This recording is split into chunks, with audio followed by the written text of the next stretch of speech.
कैसे सब बेहद की आत्माएं श्रेष्ठ। सभी का स्वागत है एपिसोड नंबर 319 में सभी का स्वागत है। तो कैसे हैं सब बेहद की आत्माएं, श्रेष्ठ आत्माएं, जागृत आत्माएं। आशा रखता हूँ सब बढ़िया होंगे, मस्त होंगे, व्यस्त होंगे। यस, बापू जी के, दादाजी के चैनल पे सभी का बेहद का परम परम स्वागत करते हैं। तो आज जो है भारत न्यूज़ के अंदर ये आ रहा है कि भारत जो है 28 फरवरी को एक मैं न्यूज़ ज़रा खोलता हूँ। तो सतीश धवन नैनो सैटेलाइट जो है वो भगवत गीता और पीएम नरेंद्र मोदी के साथ स्पेस में जाने वाला है और 28 फरवरी को जो है वो लॉन्च होने वाला है। सतीश धवन, ये कोई डॉक्टर सतीश धवन है, उनके नाम से रखा हुआ है। नैनो सैटेलाइट जो है वो 28 फरवरी को छोड़ा जाएगा। तो यहाँ बात ये है कि इस सैटेलाइट के अंदर जो है भगवत गीता की एक कॉपी जाएगी, बुक जाएगी। इसके साथ नरेंद्र मोदी का फ़ोटो जाएगा और उसके साथ कुछ 25,000 व्यक्तियों के नाम भी इसके साथ जाएंगे और फरवरी के एंड में ये लॉन्च होने वाला है। तो हमारा सभी का पॉजिटिव संकल्प होना चाहिए कि सक्सेसफुली लॉन्च हो और कमाल करके दिखाए। ये भारत में ही बना हुआ है, हर चीज़ उसके अंदर भारत की, मेड इन इंडिया है। यस, तो काफ़ी न्यूज़ में आ रहा था तो सोचा चले एक अच्छा न्यूज़ है तो इसको सभी लोग हम पॉजिटिव संकल्प के साथ, पॉजिटिव वाइब्रेशन के साथ वो स्पेस में जाके अच्छे जो है मैसेज पहुँचे, वो बढ़िया तरीके से काम करे और जो वो फ़ोटो लेके जा रहे हैं, बुक लेके जा रहे हैं, उसके भी पॉजिटिव वाइब्रेशन स्पेस में फैले। तो ये बढ़िया सी बात थी। तो आज हम बात जो करने वाले हैं, आज हम बात करने वाले हैं वामन अवतार के बारे में। यस, तो ज़्यादा बड़ा आर्टिकल नहीं है, थोड़ा सा 15-20 मिनट में शायद हो जाएगा। तो आज हम वामन अवतार के बारे में उसमें क्या स्पेशल है वो देखने वाले हैं। वामन अवतार हमारे भीतर 3 दुनियाओं का प्रतीक है। उन्हें नियंत्रण करना खुशी और मन की शांति के लिए अनुकूल है। संसार के रक्षक के रूप में भगवान विष्णु स्वयं पृथ्वी पर अवतार लेते हैं। जब भी आवश्यकता होती है बुराइयों को हराने के लिए, धर्म को पुनः स्थापन करने के लिए, सद्भावना स्थापित करने के लिए। तो महाविष्णु को अक्सर त्रिविक्रम के रूप में संदर्भित किया जाता है, जिसका अर्थ होता है वह तीनों लोकों का, पृथ्वी, पाताल, स्वर्ग के स्वामी हैं। उनका नाम और अवतार का वास्तव में दार्शनिक अर्थ है और हमारे जीवन के लिए प्रासंगिक है। इसका तात्पर्य है कि ये तीनों ही जगत हमारे भीतर ही है। तो वामन अवतार की स्टोरी सबने सुनी होगी, लेकिन आज हम उसका थोड़ा समरी जो है आपके सामने लेके आते हैं। थोड़ा रिवाइंड हो जाएगा तो हम उसको थोड़ा अच्छी तरीके से कनेक्ट कर पाएंगे। तो भगवान के अवतार में हमेशा मानवता के लिए कुछ छिपा हुआ संदेश होता है और यह उनकी बेहतरी और कल्याण के लिए होता है। राजा महाबली हालांकि ईश्वर भक्त और धर्मार्थ थे, लेकिन अत्यधिक द्रोणित और अभिमानी भी थे। इसीलिए भगवान विष्णु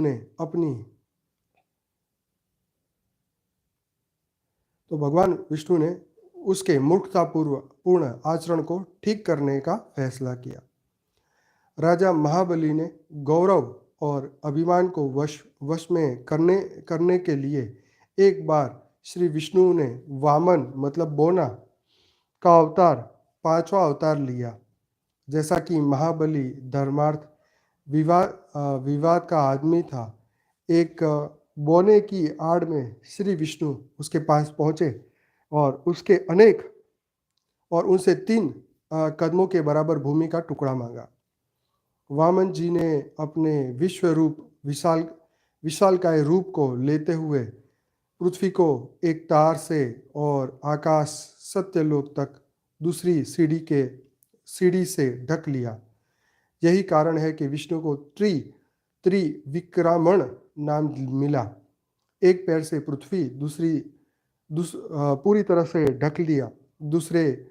अपने दूसरे कदम के साथ उन्होंने सभी स्वर्गीय ग्रहों को कवर किया और तीसरे चरण के लिए एक स्थान भी नहीं रहा, क्योंकि भगवान का पैर महरलोक, जनलोक, तपलोक, यहाँ तक कि सत्यलोक से भी ऊंचा था।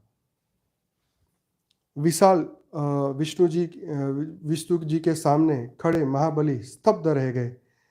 भगवान विष्णु ने जब राजा बलि को इन शब्दों से संबोधित किया, हे राजन, तुमने मुझसे 3 कदम भूमि का वादा किया है, लेकिन देखो मेरे 2 कदम के साथ मैंने पूरे ब्रह्मांड को ढाका है।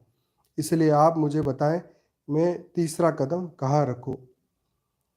वह अपनी आंखों पर विश्वास नहीं कर सकता था। किसी भी तरह से राजा अपने वादों से निभाने के बारे में विषय पर रखने के लिए कहा। राजा बाली ने स्वयं भगवान के इन वचनों को सुनकर समझ लिया कि वह उनके लिए पूरी तरह से प्रभु के चरणों में आत्मसमर्पण करने का समय है, और इसीलिए उन्होंने कहा, हे प्रभु, कृपया अपना तीसरा चरण मेरे सिर पर रख दे। महाबली के सिर पर अपना पैर रखने के बाद विष्णु ने कहा, भले ही अपने भविष्य फल के बावजूद आपने अपना वादा निभाया है और आप कभी भी देवत्व की दुनिया में निवास करेंगे। देवों को उनके अपने राज्य को वापस दे दिया गया और बाली को सूतल नामक पृथ्वी के नीचे का क्षेत्र सौंप दिया गया। देखो, भगवान जो है वो किसी का लेते नहीं है, तो उसको जो है सूतल जो है वो दे दिया गया। तो यहाँ सीखने की बात यह है, लेसन टू बी अंडरस्टैंड। अफसोस की बात है, आमतौर पर जब हम जीवन में चीज़ों को खो देते हैं तो हम प्रभु को याद करते हैं। ऐसा तब होता है जब जीवन में कठिन परिस्थितियां में जब हम शर्म और असहाय महसूस करते हैं, तो हम अक्सर उनकी शरण में जाते हैं और उनके चरणों में समर्पित करते हैं, क्योंकि वास्तव में आत्मसमर्पण करने के लिए हमें पहले विनम्र बनने की आवश्यकता है। और यह जीवन ही है जो विनम्रता का सबसे अच्छा शिक्षक है, जहाँ हमारा अहंकार अपने पतन का अनुभव करता है और जहाँ पर आमतौर पर कुछ गहन जीवन के सबक सीखते हैं जो हमें जीवन में आगे बढ़ने में मदद करते हैं। क्योंकि जब हमारा अहंकार बहुत जिद्दी हो जाता है तो यह धीरे धीरे जीवन के जल के प्राकृतिक प्रवाह को रोकना शुरू कर देता है। मतलब ये कि जब अहंकार जिद्दी हो जाता है, हम खुद जिद्दी हो जाते हैं, तो जो है हम जीवन का छोटा छोटा जो है आनंद नहीं ले पाते, छोटी छोटी चीज़ों को समझ नहीं पाते। हमारा देखने का तरीका अलग होता है, हमारी मन की अवस्था अलग होती है, हमारी बुद्धि की अवस्था अलग होती है। जब आप अहंकार में होते हैं तो हम नया कुछ भी नहीं सीखते। सबसे बड़ी बात यह है, क्योंकि अहंकार का मतलब यही है कि जो मैं कर रहा हूँ, जो मैं सोच रहा हूँ, जो मैं करने वाला हूँ, वही सत्य है। तो यह तब है कि परमात्मा दिव्य निर्धारक के रूप में हमारे दिलों में शाश्वत गवाह और बारिश की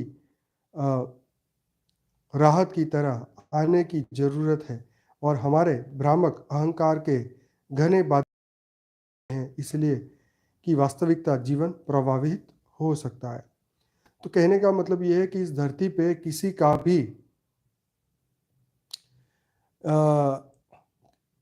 का भी अहंकार जो है वो बचा नहीं है।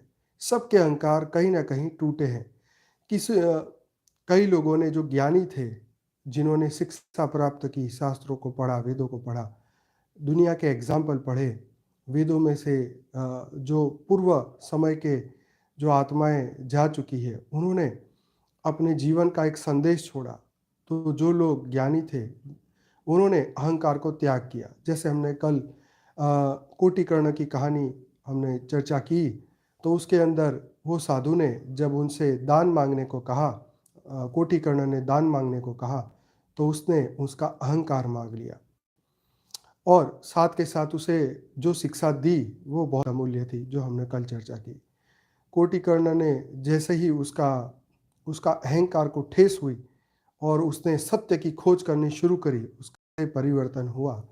तो उसने सभी अपनी पूरी दौलत को लोगों में बाँट के उस सत्य की खोज में चला गया और वो सत्य प्राप्ति उसने उसी जीवन में कर ली। यही सबसे बड़ी बात है।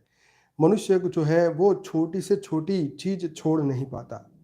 जैसे बंदर होता है ना, बंदर के हाथ में चने मिल जाए तो वो मुट्ठी नहीं खोलेगा। तो बंदर को पकड़ने का जंगल में शिकारी क्या करते हैं, पहले उसको चने को ज़मीन पे थोड़े बिछा देते हैं और वो धीरे-धीरे बिछाते-बिछाते वो एक पत्थर के टीले के अंदर एक खड्डा कर देते हैं, छोटा-सा छेद जिसमें हाथ जा सके और धीरे-धीरे करके चने वहाँ तक अंदर रख देते हैं।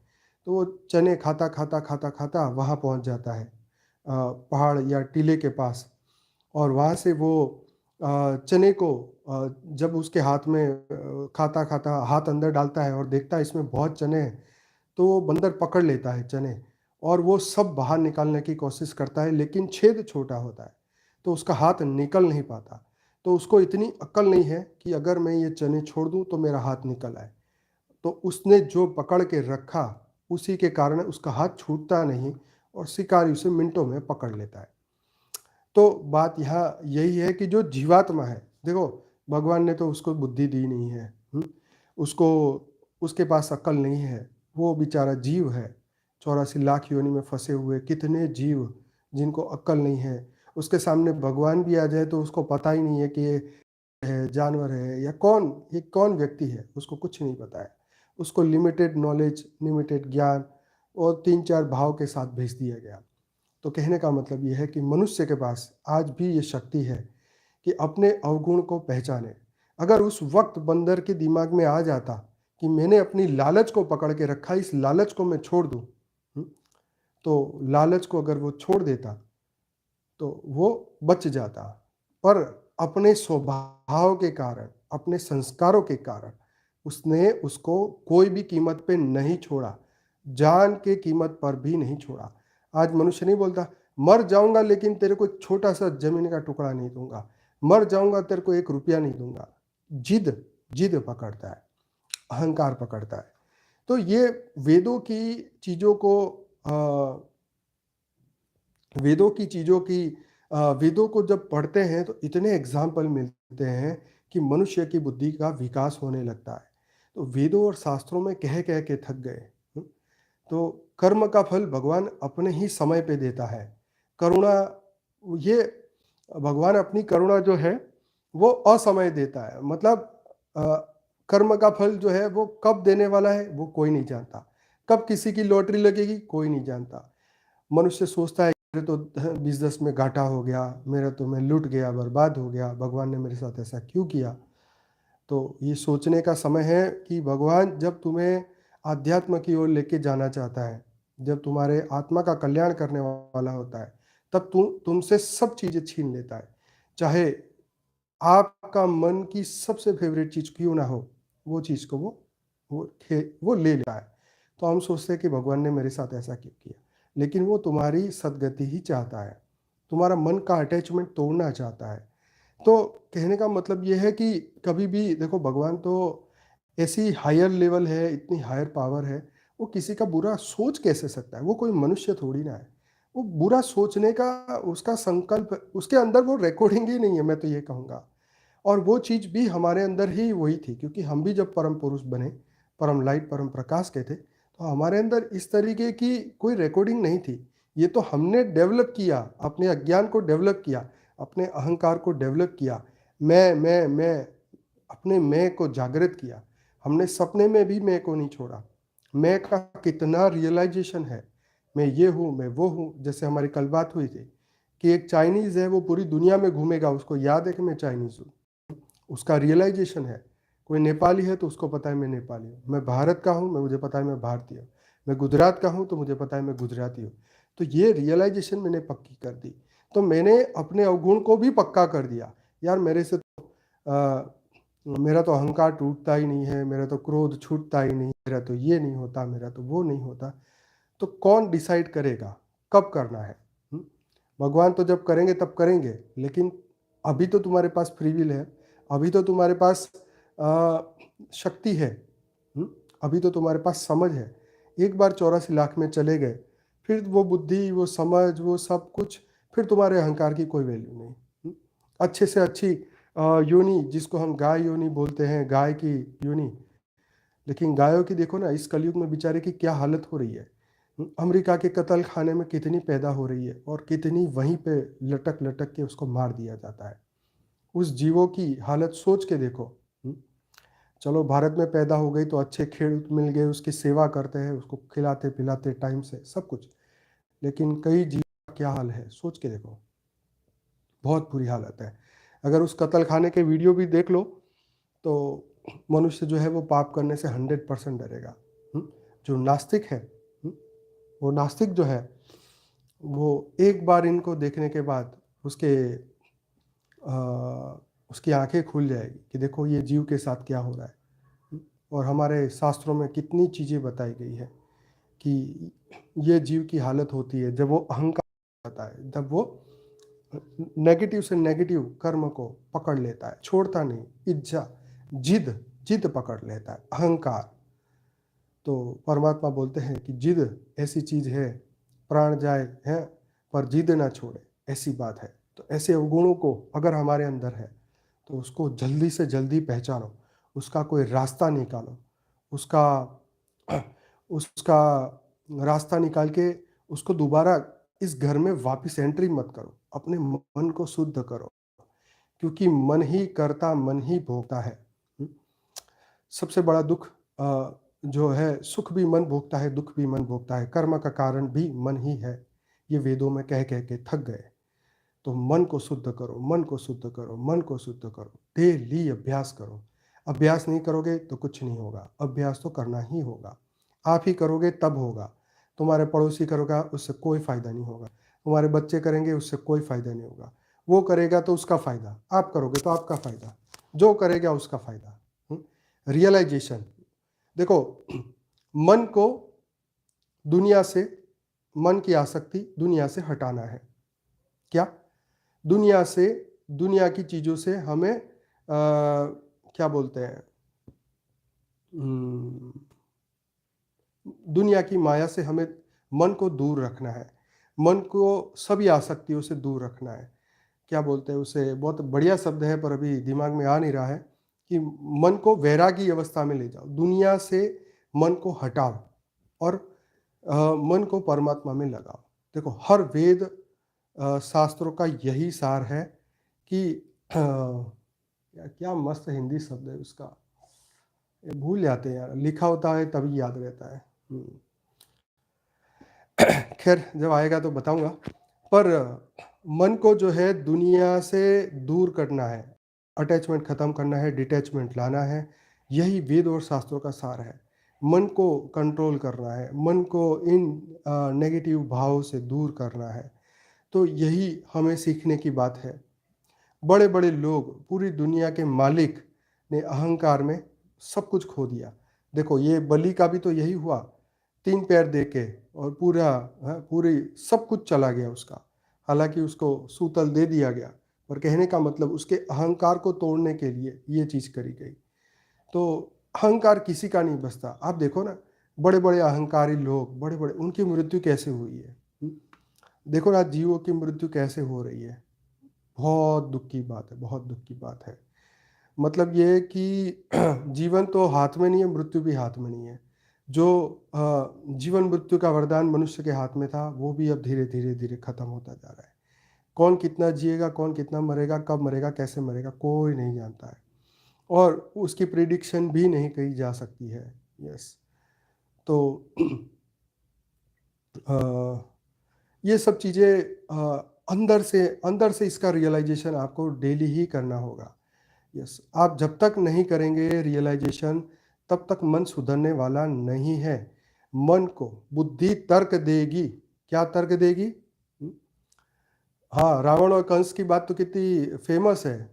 रावण और कंस दोनों ही देखो गए तो उनकी गति तो उनको तो भगवान आए मारने के लिए, इसलिए उनकी तो गति अच्छी हो गई। बाकी वो भी 84 लाख योनि धक्के खाएंगे, वो भी मर है। तो कहने का मतलब ये है, एक थी ना सत्यवान और सत्यवती, जिसने अपने पति को काल के मुख से वापस लेके आए। क्या नाम था उनका? सत्यवान सत्यवती ऐसा कुछ था, जरा लिखिए क्या नाम था उसका, फिर उसके ऊपर एक बढ़िया बात बताता हूँ।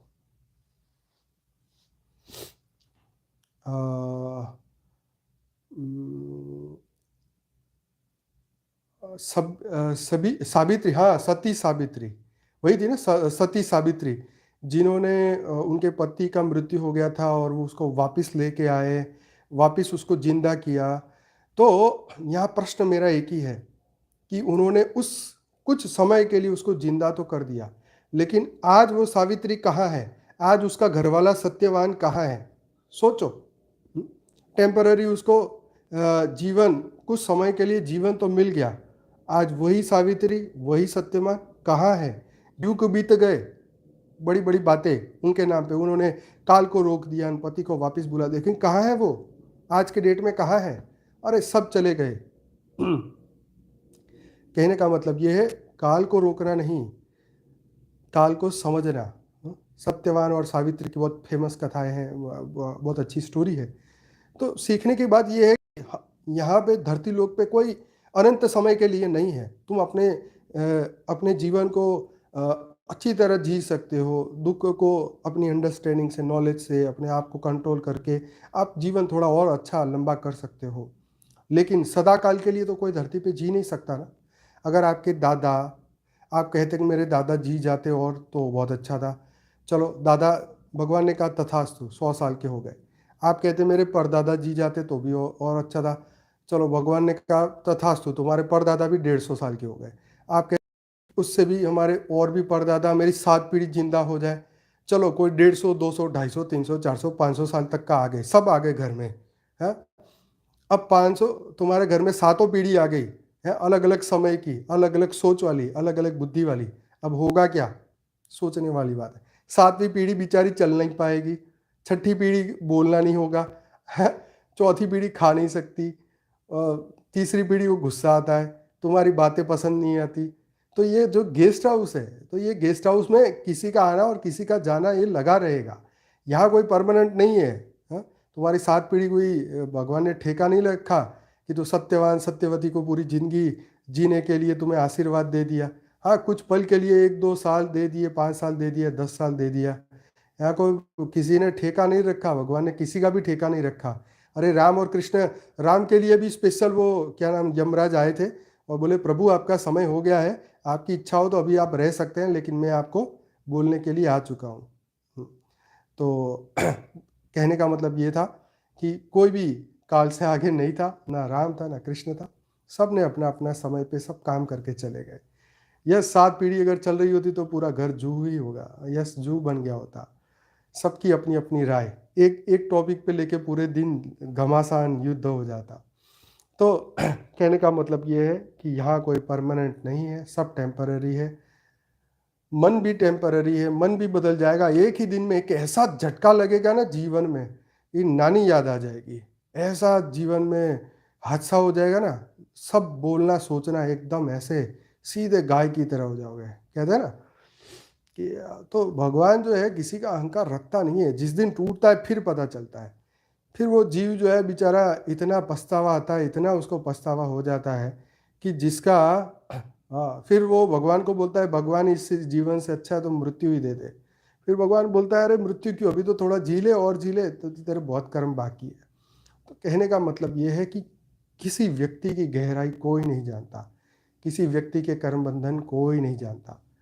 जिन्होंने जो कर्म किए हैं सबको भुगतने होंगे, राम हो, कृष्ण हो, मैं हो, आप हो या कोई हो, सब जो आए हैं वो जाएंगे। हाँ, यह है कि हमने जीते जी अपने मन बुद्धि संस्कार को बदल लिया, अपने आत्म भाव में जागृत हो गए, देह भाव से विरक्ति, पूरे संसार से विरक्त हो गए, मन को संसार से हटा दिया और स्व परिवर्तन कर लिया, हर गुण अवगुण को अंदर से हटा दिया, प्योर परम लाइट परम प्रकाश का स्वरूप धारण कर दिया। और आखिर जब वो स्टेज में हम पहुंच जाएंगे और अगर ये शरीर का समय भी पूरा हो गया तो हम परम प्रकाश परम लाइट का स्वरूप धारण करके जीवन मुक्त अवस्था में, जीवन मुक्ति से परे परम बेहद के परम धाम पहुंचेंगे, परम लाइट की दुनिया में पहुंचेंगे, जहाँ पे हम हर पल ये मृत्यु रूपी जो दुनिया है, मृत्यु लोक है, हर पल के लिए यहाँ से हमारी जीवन मुक्ति होगी। ये सबसे बड़ा प्राप्ति यही है कि हम दोबारा 84 लाख योनि में ना फंसे, मनुष्य योनि में भी ना फंसे, और सदा काल के लिए, सदा समय के लिए, और हम बेहद के परम धाम में चले जाए, अपने बेहद परम पिता के पास, जहाँ पहुंचने के बाद हम परम सत्य, परम लाइट, परम प्रकाश बन जाए, उन्हीं के समान जैसे वो है वैसे ही हम बन जाए। फिर सब कुछ खत्म, खेल खत्म, गेम खत्म। तो बस यही है। जब तक आप देखो वेदों के अंदर ये सभी गेम चलती ही रही। राम भी आए, रावण भी आए, देवता भी आए, दानव भी आए, महाभारत भी चला गया, वो लोग स्वर्ग में भी चले गए, पांडव भी गए, कौरव भी गए, उसके बाद फिर धरती लोक पे, नरक पे टूट पड़े। वहाँ का समय खत्म हुआ, वहाँ जो अच्छा प्राप्ति थी वो पूरी हुई, फिर पांडव भी यहाँ और कौरव भी यहाँ। बापू जी ने एक वीडियो डाला था ना, अश्वत्थामा की सोल, हाँ, काफ़ी सारे लोगों के बारे में बापू जी ने बताया, परशुराम के बारे में बताया, वायुदेव के बारे में बताया। बापू जी तो बोल बोल के कई बार कितने वीडियो में बोला कि सभी ग्रह या धरती लोक पे भीख मांग रहे होंगे, क्योंकि उनके कर्म ही ऐसे थे। तो खैर, अब ये तो समय समय की बात है, पर बापू जी ने ये बात काफ़ी समय पहले बताई थी। और सत्य बात है, क्योंकि देवताओं को जो है वो ऊपर का ज्ञान नहीं होता। देवताओं को जो है वो भोग योनि है, मनुष्य भी भोग योनि है। मनुष्य अवतार का मतलब यही कि हम श्रेष्ठ ज्ञान धारण करें, स्वर्ग में भी ना फंसे, स्वर्ग के सुख में भी ना फंसे, देह अपने आत्मा के मूल स्वरूप को समझ के यहाँ से मुक्त होने की कोशिश करें। तो आखिरी पैराग्राफ पढ़ लेता हूँ ताकि हमारा समय पूरा हो जाए। तीनों लोक हमारे भीतर है, आकाश और देवलोक, विवेक और भगवान के प्रति समर्पण। मनुष्य कितना भी महान क्यों न हो, उसके पास विनम्रता होनी चाहिए। मनुष्य के रूप में हमें एक शांत, आनंदित जीवन जीने के लिए इन सभी प्रलोभनों, भावनाओं आदि को नियंत्रण करना सीखना चाहिए। इसलिए वामन अवतार के महाबली, जो समृद्धि का प्रतीक है, 3 फीट अस्तित्व की 3 अवस्थाओं का प्रतीक है, जागृत, स्वप्न और सुषुप्ति, मतलब गहरी नींद, मगर अंतिम कदम उसके सिर पर है जो इन 3 अवस्थाओं से ऊपर उठता है। वो है मोक्ष, मतलब आध्यात्मिक मुक्ति, पुनर्जन्म से मुक्ति, संसार से मुक्ति और ज्ञान की अवस्था। आज तक की कई हिंदू भगवान त्रिविक्रम से प्रार्थना करते हैं। भगवान विष्णु के 3 चरण उनके पारगमन या सामान्य सीमाओं से परे जाने में सक्षम होने का गुण दर्शाते हैं। ऐसा कहा जाता है कि भगवान विष्णु के ये 3 चरण चेतना के 3 चरणों को पार करके हुए तुर्य की अनंत अवस्था तक पहुँचते हैं। लेकिन तीसरा कदम कहाँ है? यह सामान्य मनुष्य के लिए अदृश्य है, क्योंकि भगवान विष्णु के अकल्पनीय अनजाने दायरे का प्रतिनिधित्व करता है, जिसे केवल योगियों द्वारा समझा और देखा जा सकता है।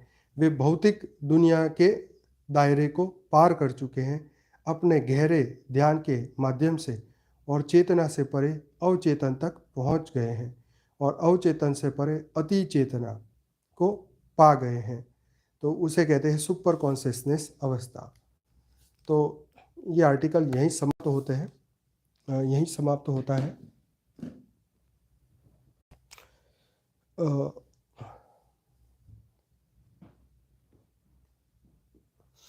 अभी वो शब्द मेरे दिमाग में घूम रहा है, मिल नहीं रहा है। याद तो करूँगा उसे, आज प्रोग्राम पूरा होने से पहले वो शब्द को याद करना है।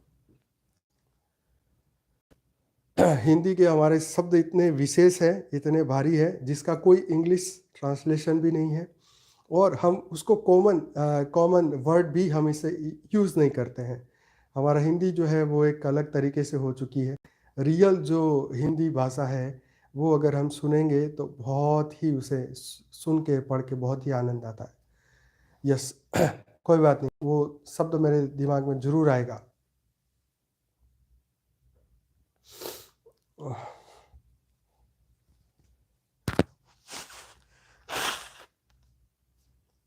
आप लोग भी मेरे मन की बात को पकड़ने की कोशिश करो। मेरे क्या बोलते हैं, मेरे माइंड को रीड करने की कोशिश करो कि कौन सा शब्द था। हालाँकि मेरे माइंड में नहीं आएगा तो आपके माइंड में भी नहीं आएगा। मैं पढ़ रहा हूँ आपकी कमेंट। जो वो शब्द ये था कि हमें संसार से मुक्त होना है, लेकिन उसके लिए एक हिंदी बहुत अच्छा शब्द था। अ से शुरू होता है, से आएगा। नहीं, वो नहीं, मन के हारे हार मन के जीते जीत, वो नहीं। अगर ये दिमाग में आ जाएगा तो मैं ज़रूर बताऊंगा, नहीं तो कल बताऊंगा। जस्ट टेलीपैथी करो, मेरे माइंड को पढ़ो। मैंने आज उसको पढ़ा है, सोचा है, बोला है आज के दिन में ही, इस 24 घंटे के अंदर। नो आसक्ति भी नहीं, अलिप्त भी नहीं। आएगा आएगा आएगा, दिमाग में आएगा। विरक्त होना नहीं, अनासक्त भी नहीं। वैराग से रिलेटेड है, पर कौन सा भाव है वो? उदासीन। यस, मिल गया, सॉरी। मतलब हमें जो है संसार से उदासीन भाव लाना है, ये बहुत बड़ी बात है कि संसार से उदासीन और प्रभु के प्रति उसी में अपना मन लगाना है। तो मन से संसार के प्रति उदासीन बनना है। उदासीनता का भाव मतलब कोई भी चीज में, कोई भी चीज के अंदर हमारा लगाव ना हो। उदासीन का मतलब, अरे वो जिया, उसके घर बच्चा हुआ, ठीक है ओके, उसके घर वो मर गया, ठीक है ओके, ये लॉटरी लग गई, चलो ठीक है मजे करेगा, अरे वो लूट गया, अरे भाई उसके कर्म ऐसे होंगे। तो उदासीन भावता मतलब ये कि आप सभी से उदासीन, आपका किसी से कोई लेना देना नहीं। क्यों उदासीन क्यों हो? क्योंकि आपका मन कहाँ पे लगा है? वो बेहद के परम धाम में, बेहद के परम पिता में। तो आपका पूरा आप धरती से कंप्लीटली उदासीन है, आप हर रिश्ते से उदासीन। उदासीन मतलब उदास नहीं, पर आप कंप्लीटली विरक्त हैं, उनसे कोई अनासक्त, कोई लेना देना नहीं। यह साम्यक भाव, बहुत अच्छा लिखा आपने। तो यह साक्षी भाव, यस। तो बहुत सारे अपने अच्छे शब्द लिखे, ये हमारे हिंदी को और अच्छा करते जाएंगे। पर ये जो उदासीन भाव वाला जो था वो मेरे दिमाग में, मुझे कब से याद नहीं आ रहा था। यस, वैरागी भाव, उदासीनता। तो जैसे बेपरवाह, यस, जो है वाणियों में आता है ना, बेपरवाह बादशाह। तो न्यूट्रल, यस, बैरागी, समभाव, साक्षी भाव, इच्छा मात्र अविद्या, अनअटैच्ड। यस, काफ़ी अच्छे शब्द हैं। तो इन शब्दों का किससे लेना देना है? अपने मन से। क्योंकि मन के ऊपर इतने आवरण हैं, इतने आवरण हैं, इतने आवरण, जिसको देखता है उसके प्रति के तुरंत ही वो स्टोरी शुरू हो जाती है। जैसे हम किसी को बात करते हैं आपस में, तो बातों बातों में कोई ऐसा शब्द वो बोल लेता है, जैसे उसने शब्द यूज़ किया चिंटू। अब जैसे ही वो चिंटू शब्द दिमाग में गया, तो चिंटू से रिलेटेड जितने भी चिंटू तुम्हारे जीवन में आए, स्कूल से लेके अभी तक जितने भी चिंटू पिंटू किंटू जो भी है, वो सब दिमाग में आके बोलने शुरू कर देंगे, हाँ मैं हूँ, हाँ मैं हूँ। आपके दोस्त का नाम आ गया तो उसकी पूरी पिक्चर चालू हो जाएगी। तो पिक्चर अभी बाकी है मेरे दोस्त, वही वाली बात हो जाती है।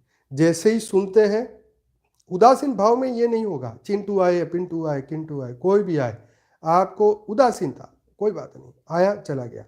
मतलब मन में भाव आया चला गया, इच्छा इच्छा पैदा हुई, और हमारी उदासीनता के कारण हमने छोड़ दिया, जा भाई जा, नहीं करोड़पति नहीं बनना है, नहीं ये नहीं चाहिए, मुझे मुझे माया से परे रहना है, मुझे विरक्त रहना है, मुझे परमात्मा की प्राप्ति चाहिए, मुझे ये मेरा आखिरी जन्म है, मुझे कोई ज़्यादा इच्छा ही नहीं है, मुझे कोई बहुत बड़ा इंसान नहीं बनना है ना। तो ये राजसिक, ये तामसिक, ये जो भी शब्द भी हैं, उससे भी हमें परे जाना होगा। राजसिक मतलब अंदर से इच्छा पैदा कर लेने वाला। बहुत सारे ऐसे वर्ड हैं जो सुनते ही माधुर्य, अब माधुर्य शब्द सुनते ही एक उसके रिलेटेड जो हमने व्याख्या बनाई है माइंड ने, वो व्याख्या तुरंत ही फ्लैश होनी शुरू हो जाएगी। हमारा माइंड मतलब सुपर कंप्यूटर की तरह है। जैसे ही माधुरी का नाम आएगा, माधुरी दीक्षित भी आ जाएगी, पता नहीं कितनी माधुरी आ जाएगी, लेकिन हम किसी और की बात कर रहे थे। उदासीन का मतलब ये है कि जो भी भाव, जो भी बात, जो भी चीज दिमाग में, तो उससे विजुअलाइजेशन हटाना है। यस, यस, कुछ नहीं चाहिए।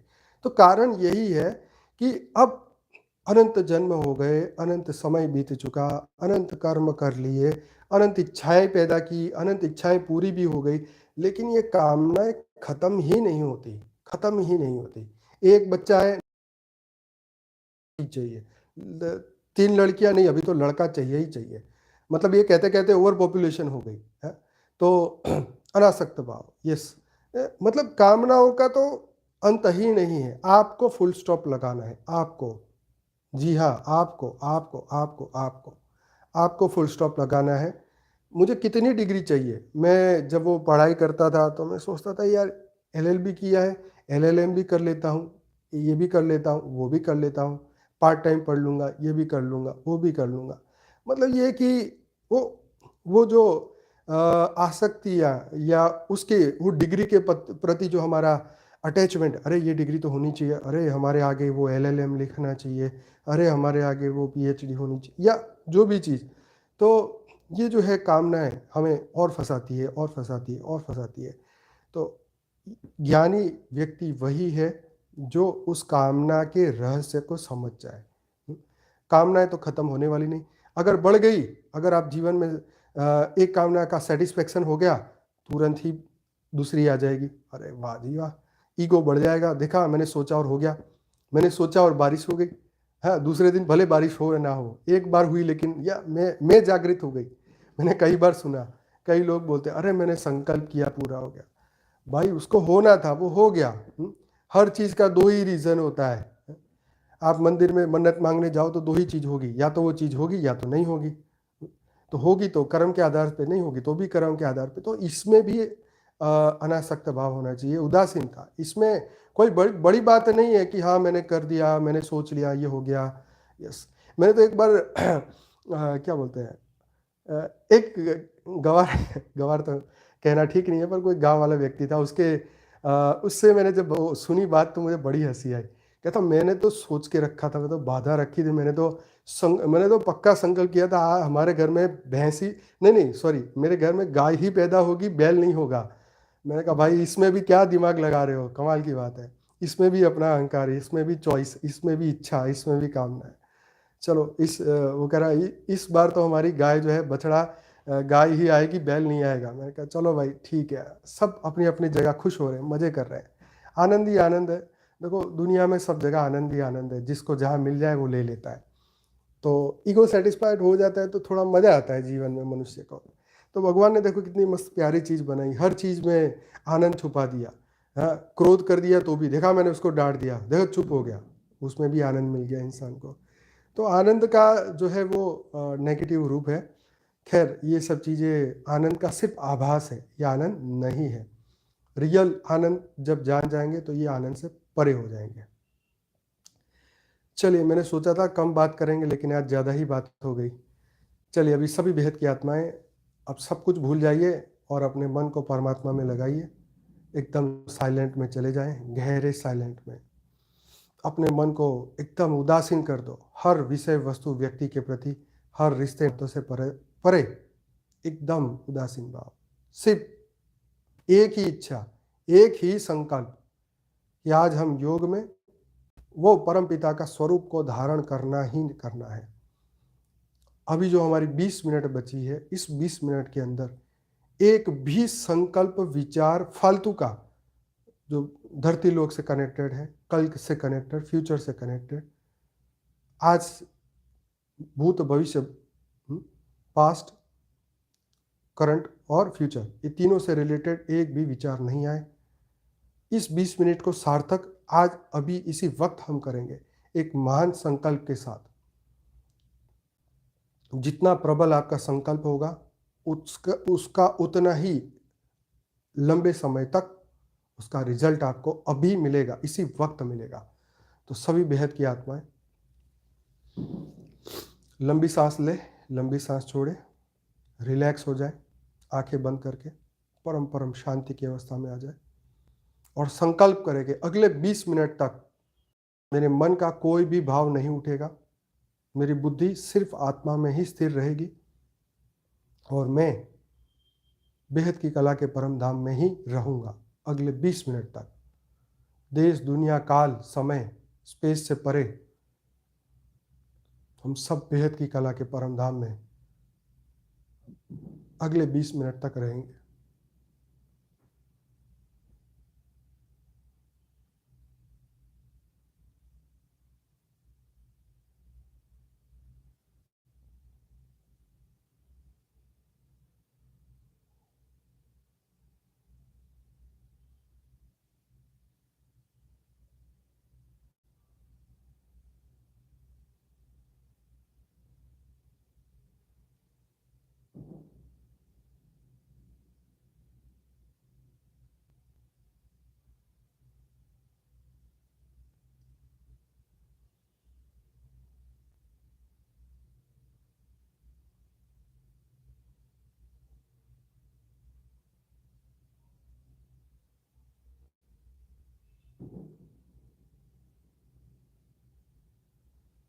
सभी बेहद की आत्माएं इस वक्त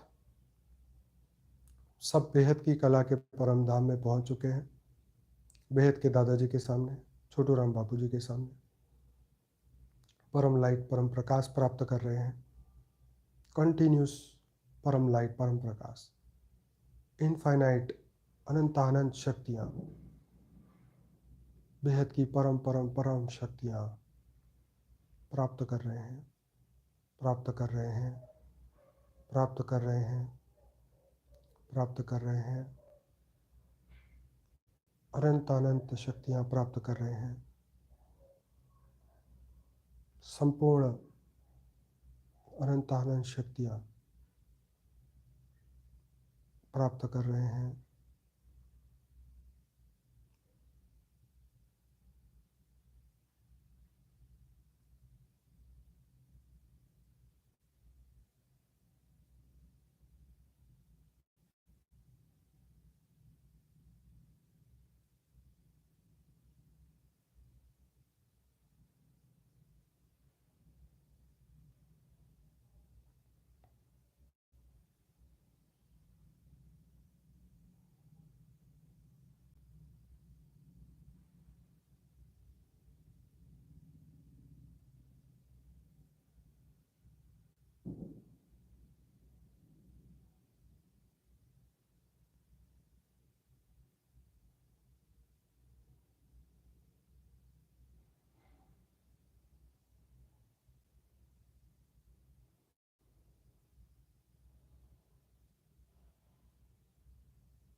प्राप्त कर रहे हैं।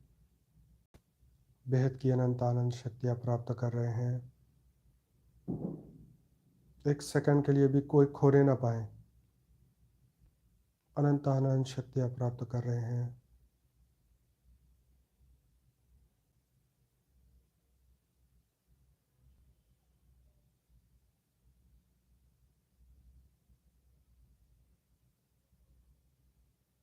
हमारा संपूर्ण स्वरूप लाइट हाउस परम लाइट का बन चुका है, परम प्रकाश का बन चुका है। एक सेकंड के लिए भी कोई और भाव आने ना पाए।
अनंत आनंद शक्तियों को प्राप्त कर रहे हैं, परम लाइट, परम प्रकाश को प्राप्त कर रहे हैं।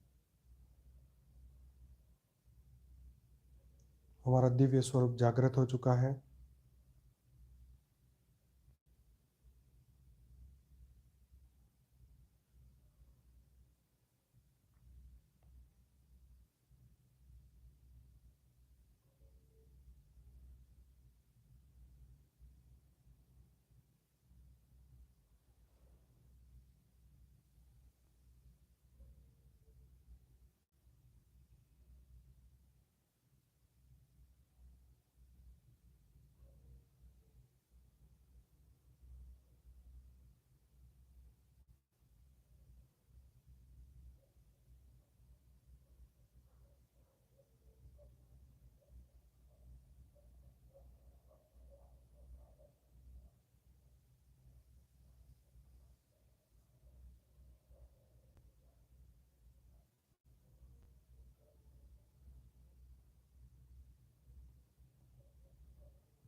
पूरा भारत लाइट हाउस बन रहा है। परम परम परम शांति चारों ओर फैल रही है। संपूर्ण पृथ्वी बदलती जा रही है। सभी दिव्य आत्माएं जागृत हो रही है। 33 कोटि देवताएं जागृत हो रहे हैं। परम लाइट परम प्रकाश चारों ओर फैलता जा रहा है। परम परम परम महाशांति हो रही है।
संपूर्ण प्रकाशमान बन चुके हैं हम। परम लाइट परम प्रकाश के बन चुके हैं हम। अनंत शक्तियाँ जागृत हो चुकी है। सभी नेगेटिव एनर्जी सब खत्म हो चुकी है। 100 ट्रिलियन सेल्स बदलते जा रहे हैं। परम लाइट परम प्रकाश के बनते जा रहे हैं।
सभी बेहद की आत्माओं का दिल से धन्यवाद, कोटि कोटि धन्यवाद। बेहद की परम परम महाशांति, बेहद की परम परम महाशांति।